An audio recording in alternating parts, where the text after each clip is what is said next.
नमस्कार, सुप्रभात.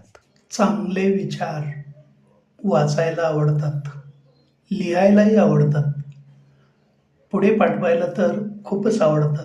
पण चांगल्या विचाराप्रमाणे जोपर्यंत वागायला आणि जगायला आवडणार नाही, तोपर्यंत स्वतःमध्ये आणि समाजामध्ये कोणताच बदल होणार नाही. आपल्या टीकाकारांचे, निंदकांचे आपण नेहमी आभार मानायला हवेत, कारण आपल्या गैरहजेरीतसुद्धा आपले नाव वेळोवेळी ते चर्चेत ठेवतात.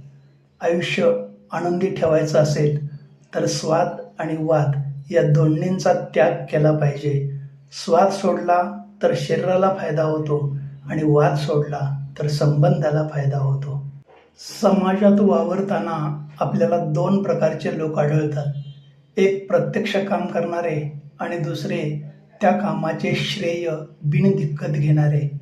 आपण पहिल्या प्रकारात सहभागी व्हावं. तिथं स्पर्धा कमी असते.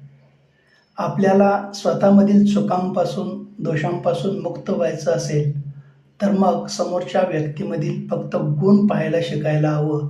त्याचं ऑडिट कधीही करू नये. भरवसा आणि शुभेच्छा कधी दिसत नाहीत, परंतु अशक्य गोष्टीलाही ते कधीकधी शक्य करतात. रोजच्या जीवनात आपल्याला किती लोक ओळखतात याला फारसं महत्त्व नाही.